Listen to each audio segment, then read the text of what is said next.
calaykum waa walaashiin Sina channelka daawanaysaana oo Sina official waa mar kale iyo taxanihii aan kaga hadli jiray dadka guulaha ka gaaray xagga ganacsiga waxaanan fiidiyogan kaga hadli doonaa ganacsadaha Big Pharma oo ka mid ah dadka guuleystay.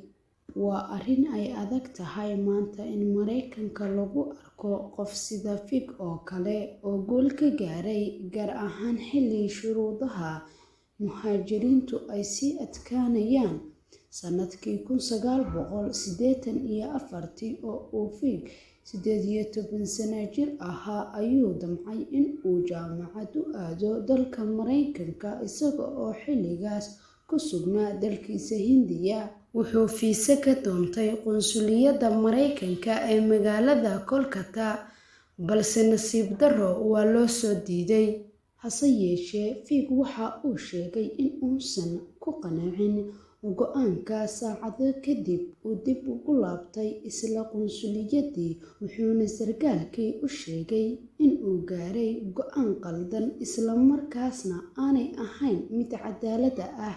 Intaas markii aan iri kadib sarkaalkii wuxuu igu yiri waxaan ka helay dhiiranaantaada waana ku siiyay. Wixii markaasi ka dambeeyay Fig wuxuu bilaabay safarkii guusha.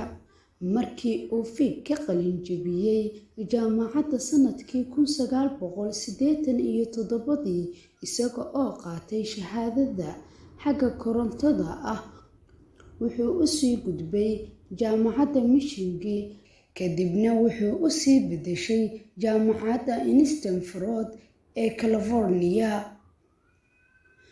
Markii uu qalin jebiyay wuxuu bilaabay shirkad lagu magacaabo Safi Technology taas oo shaqadeedu ay ahayd in lagula socdo xamuulka iyo alaabaha ay leedahay wasaaradda difaaca Mareykanka ee daafaha adduunka ku kala sugan.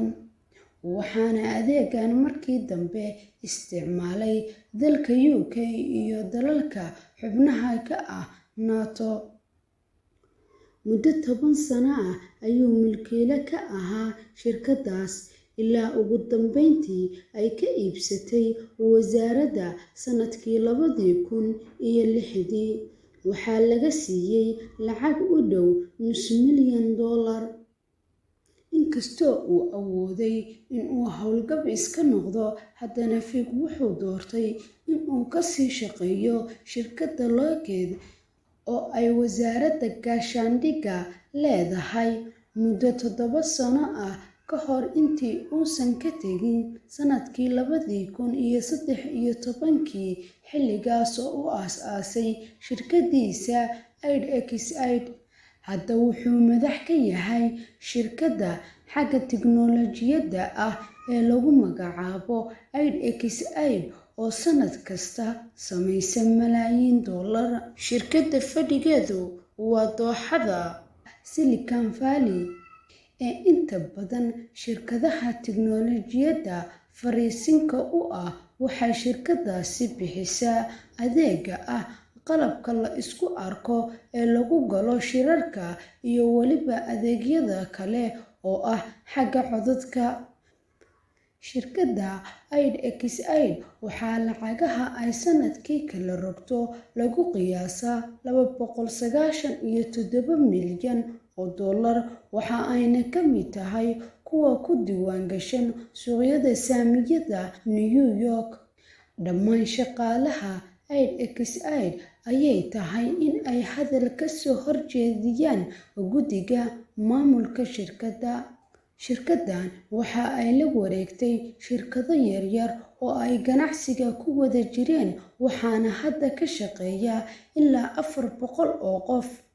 Markii la weydiiyay xikmadda ka dambeysa magaca ayuu sheegay in uu tiro ka bilowdo taasna micnaheedu yahay in markasta uu ugu sarreeyo magacyada marka lagu taxo looxa suuqyada saamiyada maadaama loo qoro sida ay u kala horeeyaan xarfaha iyo tirooyinka. Sheekadan waxaan ka baranay in uu ganacsigu u baahan yahay cilmi iyo maskax degan iyo sabir badan. Waddan kastaad ku nooshahay waxaad qabsan kartaa marka waddada saxda ah aad raacdo. Fadlan fiidiyowgan haddii aad ka heshay like garee, channelkan haddii ay tahay markii ugu horeysay aad soo booqatay subscribe dheh, gambaleelkana furo, fiidiyowgana sii share garee. Waan idinka mahadcelinayaa markasta kumentiyada quruxda badan ee aad ii soo qortaan.